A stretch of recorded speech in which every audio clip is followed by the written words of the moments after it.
Good evening, ladies and gentlemen. Welcome back to another episode of your favorite talk show, Bahrain Now. With me, your host, Bara Abdallah. We've got a great show lined up full of local talents, initiatives, and happenings from around the island. So stay tuned. We'll be right back.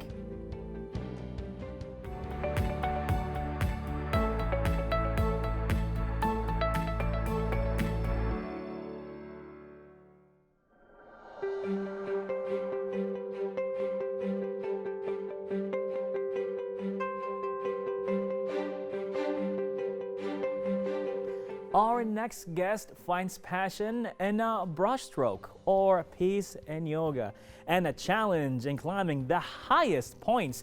We're joined tonight with Madhu Sarda, artist and author of Everest in the Heart. Well, good evening. How are you tonight? Good evening to you. I'm excellent. Thank you. Yes, you are actually. I mean, where can I start? I don't know exactly. how can I introduce you? Well, there's a lot going on here. I mean, you are an artist, a writer, a climber, a mountaineer. Yes. Am I missing on something as well here? Very much, that's it. A Google guide personnel. Yes. You've been on radio as a radio personality. Yes, for a year. What else that you didn't do yet? No, but most of it I'm proud to be a mom. Oh, amazing. Yeah. Amazing. I don't know how you do this. So It's amazing how you can juggle all of that. So what came first out of all of these? all of this, I think being an artist came first. Okay. So that too, not always. I started painting after I got my first daughter. And along with her, she was interested in colors, and just while playing with her, I learned myself. So that came first. Okay. So do you think the foundation of you being an artist that created your passion and a foundation to learn other stuff? I wouldn't say so. I just enjoy whatever comes my way, living one day at a time, living in the moment. So all these things came along by chance and some by planning. So I just take one day at a time and enjoy whatever is in my hand right now. Wow. If there's anybody who should write a book about time management, is you. Because to learn all these skills, it's just amazing, you know? We know people are just mountaineers, only mountaineers, and artists who are just being artists, you know, sport athletes being athletes. But you managed to have all that together, coming together. Not only that, and writing about your experience with an entire book. So now, after being a painter, what was next? Yoga? Yes, yoga, I have always been doing yoga. Like it's in my roots, my grandfather and all. Everybody I have always been doing, but I finally decided to get a certificate and to be an instructor. So yes, that was something I was looking, and when I went on base camp trip to Mount Everest base camp, yoga was very handy, and so I wanted to learn more so that I can use it more and more for my future trips. How did yoga help you with climbing a mountain? The breathing part is very technical there. That is one of the most important aspect. So your lungs has to be strong, your heart has to be super strong. People think that if you are physically strong, your legs and body is strong and you will be able to climb the mountains. That's not all of it. The mental challenges part is more technical, and you should know how to meditate, how to keep your calm, and to push to the final point, you need lots of determination and breathing techniques. Because oxygen up there, it's really depleted, and the altitude, it makes you sick really bad. So that's where yoga comes in. Wow. Did somehow painting come along as well? Like, did you feel like, okay, I need to paint something while you were up there? Oh yes, I have few sketches in my book, but when I was up there, one of the scenes I remember when I was at a place called Kala Pathar, and there you have the view of this Mount Everest, which is spectacular. That time all I did was I got emotional and it was overwhelming. But when I came back and I saw my sketches, I wanted to paint that. So yes, I have painted one in one of my paintings. It's there. Mount Everest is there. Amazing. Yeah. Amazing. So what about the book? What inspired you to have the book along with all of this? Yeah, that was not the plan initially. So after I came back, lots of my friends and friends of friends, my Insta followers, they asked me, how was your journey? We want to go. What are the details? How should we prepare for it? And I just send them emails or photos to few of them. But then when the questions came back again and again. Then I thought, why not write a book? And I have a habit of maintaining journal. So on that trek, every day I used to be the first one to wake up, and I used to write about my previous day, everything, for an hour or so. Wow. So that came handy when I wanted to publish the book. Definitely. And I Yeah. can hear your voice. It is a radio voice. Is it so? Definitely. So you've been on radio as well, right? Yes, 104.2 For how for a long? year. A year? Yeah, actually I'm born and brought up in Nepal. Okay. So they wanted somebody to spread awareness about COVID when it was in its peak, and the situations were not, the situation was not same. Okay. So I had my Nepali radio show, Oh, wow. and along with playing the songs, having conversations, we also spread awareness about COVID situations. Well, thank you for doing that. Definitely thank you Oh, for doing that. I mean, It was a pleasure. It is a duty, because giving back to society is not a choice. It should be ingrained in our value, culture. Yeah. And when I go back home, or even here mostly I do art for charity. Many a times recently I did one event. I was one of the participants in the event with Al Salam Bank, and I have worked a lot with Ria Center, and I keep working with. I have been to Al Rahma Center as well. So we have done quite a few projects okay. for charity. But back home we go to orphanages, Wow. and there we spend time. Most of the people, they spend money. It is important. It is extremely important, because it has a lot of value there. So, but it is also important to spend time there. Spend time, Yeah. quality time Yes. to build on you being a human being. Yes. Not only a consumer, but True. a producer at the same time and contributor. Yeah. Wow. You make me feel I did not live yet. it's like, oh, what do you do? I talk on TV. What about Madhu? Oh, don't get me starting. Don't get me started with her, man. Oh my God, what did she not do? And I loved it how offset you were, so casual. Oh yeah, I'm a Google guide.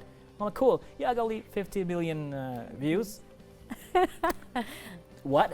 Yes, because I travel so much, I like to inform people about the places, the facilities. So I keep on giving reviews, and I keep adding photos.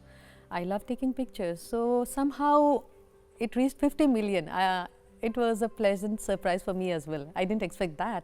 You're too humble about it. Too casual. Yeah, It's I like, got an invitation to yeah, yeah, attend the event no. for Google, but somehow COVID happened and I couldn't go there in Right. USA, Okay. because for being one of the topmost guide in the region. Yeah. I mean, 50 million. Yeah, That's that's a big good. number. Yeah. That's a big number. Not only that, I mean, as I thought it was a joke, but even the peacock on your dress, you Oh. designed that. I did that. You did it. Not only designed, you actually did it. I did it. I literally did it. Yeah. How long it took you? The planning part takes more time actually, thinking about the concept, what you want, how you want, which colors would go. But execution, it took me only 2 or 3 hours along with my daughters. They helped me. Oh, how old are your daughters? The elder one is 17, the younger Okay. one is 13. Wow. Wow. They have an amazing mother. Yeah, thank you. And Wow. I have amazing daughters. They are artists as well. I'm sure. I mean, what other options or choice do they have if that's the mother? So yeah, we also had exhibitions together. Wow. The exhibition I had at Financial Harbor, it was with my elder daughter, and later on I also had with my younger daughter. So Amazing. Amazing. it is amazing. You're a great mother. Wow. That's a Thank lot you of fun. so much. Thank you. So what's the future for you? Future. Let me there- guess. You're going to go to the moon. I would love to Oh, it's on the plan? It's on the list? someday, Okay. but as of now, I would love to climb more and more mountains. Okay.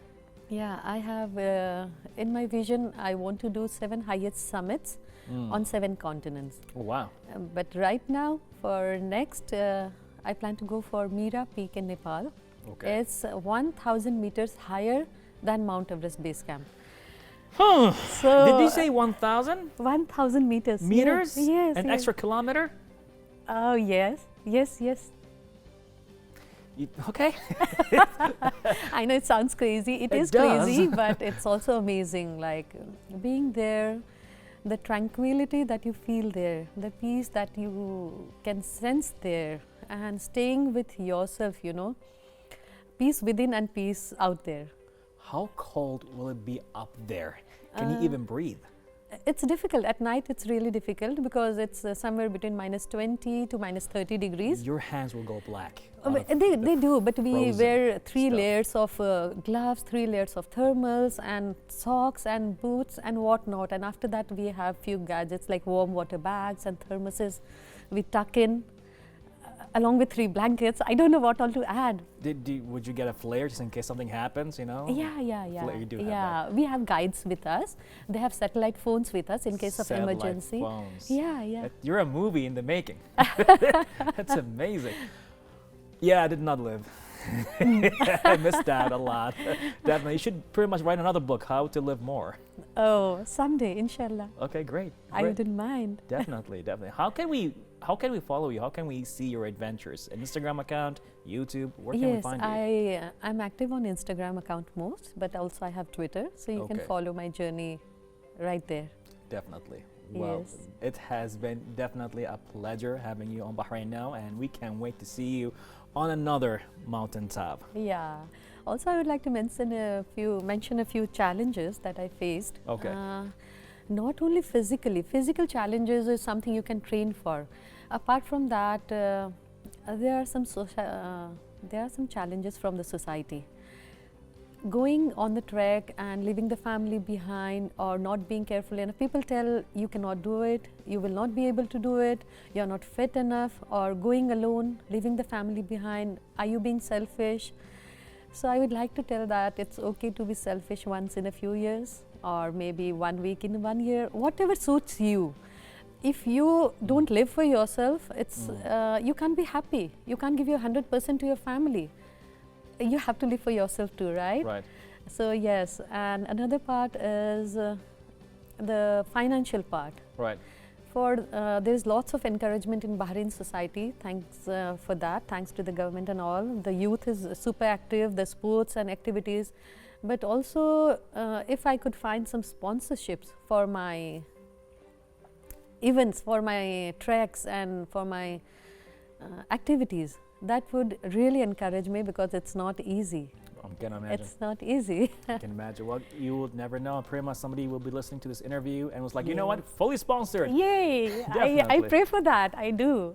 Well, so it'll be good. Definitely going to be amazing. And it's been a pleasure having this interview, and we can't wait to actually see you with another adventure. Thank you so much for being with us here on Bahrain Now.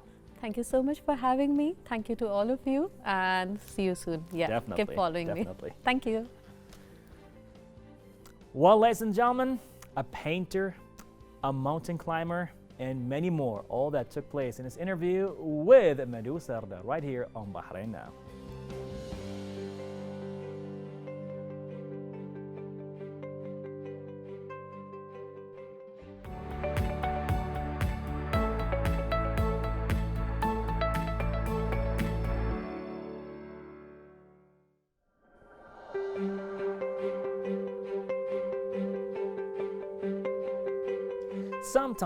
Sometimes art speaks volumes.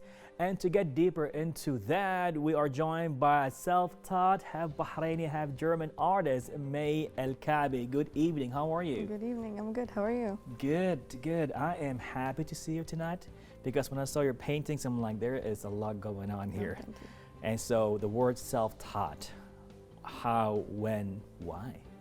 Well, ever since I was a kid, I've always been passionate about art, and it was actually something inherited, I guess you could say.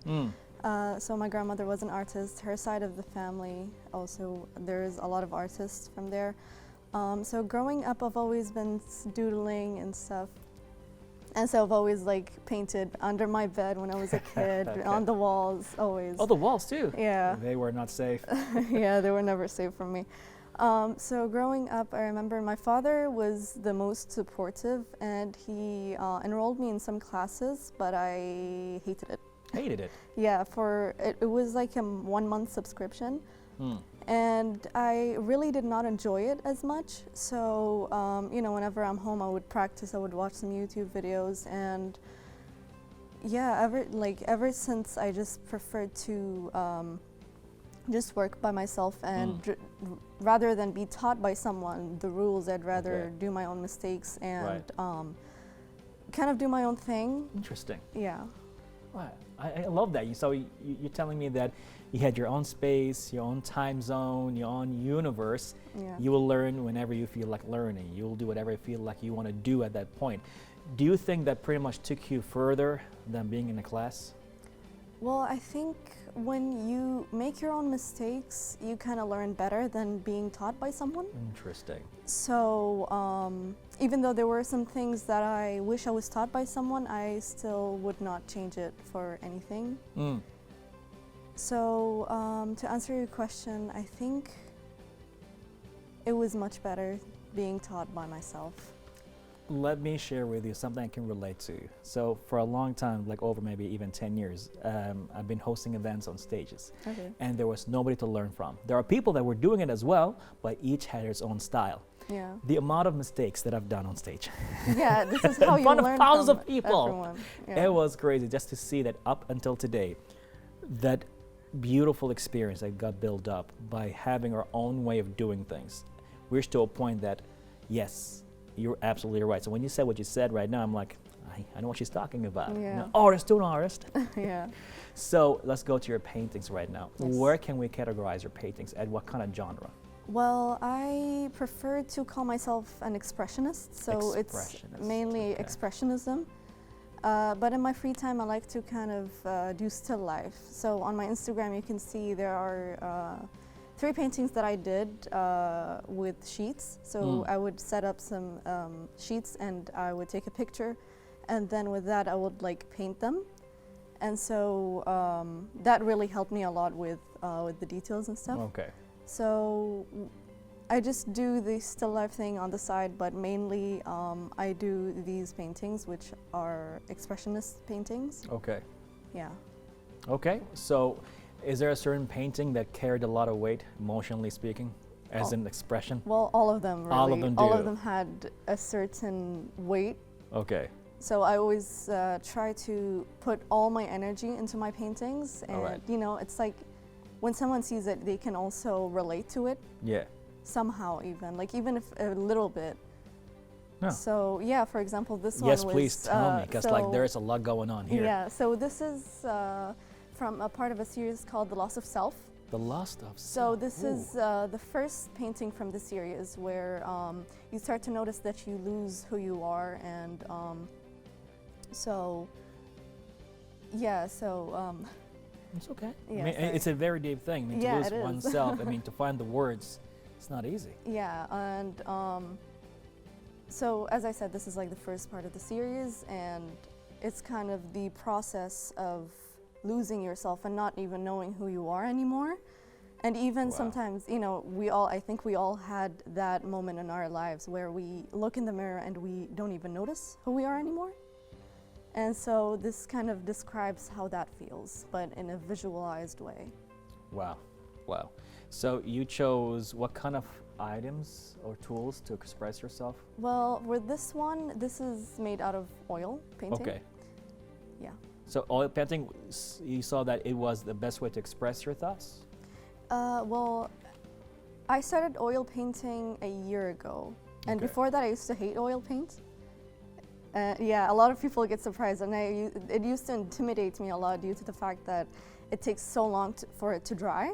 Mm. But then a friend of mine, and a friend of mine were talking, and she showed me some of her paintings that were made with oil, and I was really surprised.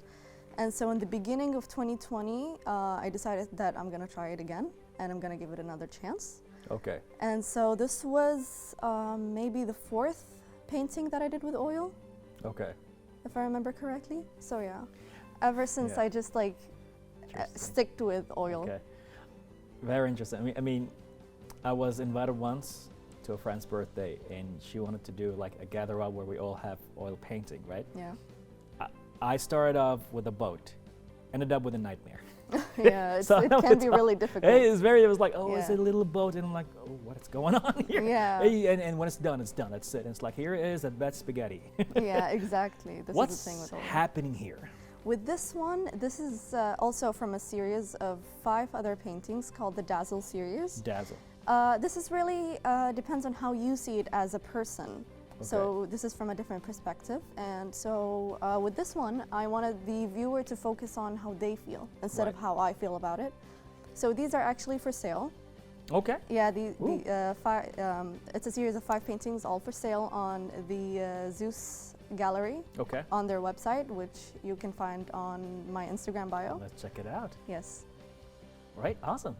It's a lot of thought and effort going into this.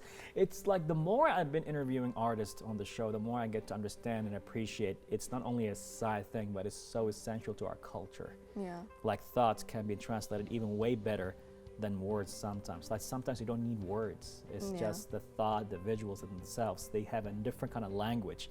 So I saw this and I'm like, I don't need to find the words. Exactly. Visually I understood what's going on. Exactly. I don't have to find those words to be articulated about that. So I'm like, when he told me what was going on, I'm like, she actually have words. Wow. Not only she's a painter, but she's a verbal master. Yeah, I actually am, like, I find it really difficult to express myself verbally, which is why I turned to painting. You're doing so a great I'm really job. glad that you understood it. You're doing an amazing job Thank expressing yourself verbally as well. So what is the future? So there aren't any certain plans for the future, as I am right now in this moment focusing on my studies. I am in my 4th year in college. Okay. So I am focusing on that right now. I'm also working on my biggest project yet. And it's a painting that is 180 by 120 centimeters. That's big. Yeah, and so I'm trying to take my time with this one. So it's like do. every once in a while I just work on it a little bit, just so I don't forget, you know, my my roots. And as well as I'm also selling some prints with these 3, as well as other paintings as well. So you can also find that in my Instagram bio on the website. Zeus Gallery, let's go with that, definitely. Well, thank you so much for expressing your thoughts with us and showing us how beautifully expressions can be visually. Thank you. Thank you so much, and we're going to look forward to more of your amazing work. Thank you very much. Definitely. Well, ladies and gentlemen, you saw it yourselves. Sometimes you don't need words, just paintings to express your own feelings and thoughts. All that took place with a talk right here with May El-Kaabi on Bahrain Now.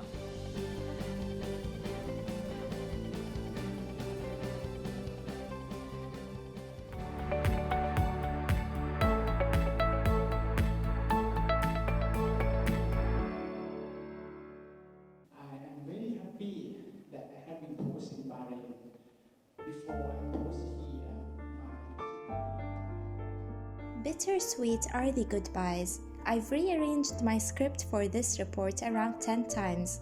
Your Excellency, Mr. Tanis Nasonkla, your presence here in Bahrain was very much cherished, and your valuable work contributed to the intensification of the Bahrain-Thai relations. Congratulations on a job well done.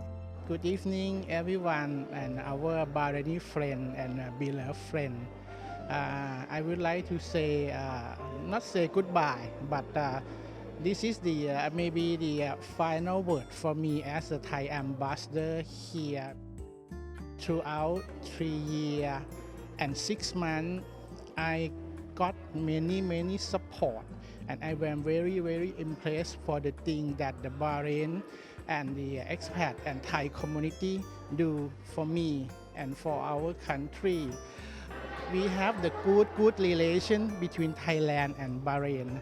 I am quite a lucky ambassador that I come here and I receive the warm welcome and very much support from all kind of the Bahrain, from especially for the government, Bahrain people.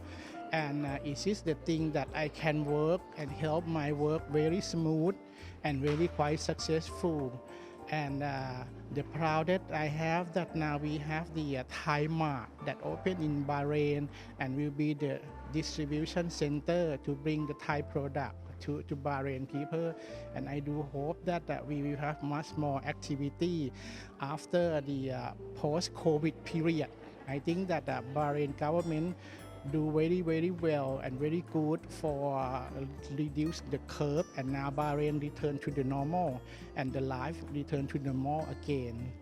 I don't have anything to say that I am very happy here, and I do hope that Bahraini will support new ambassador and also support our Thai community.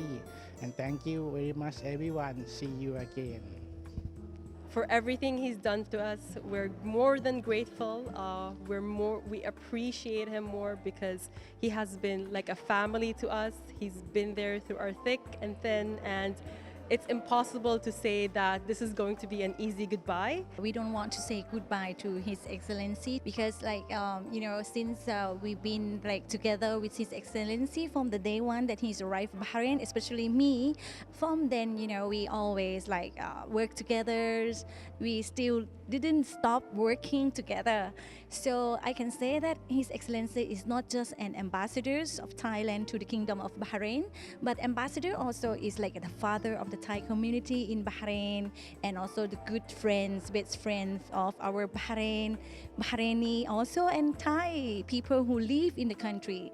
So I'm really, regret that I'm gonna say goodbye today, and we're doing the special day farewell, but we don't want to say a day of goodbye. As Sahara said, that we're gonna, to see you again, to see him again soon in Bahrain, inshallah. Until we meet again, yours truly, Mariam Al-Bayati.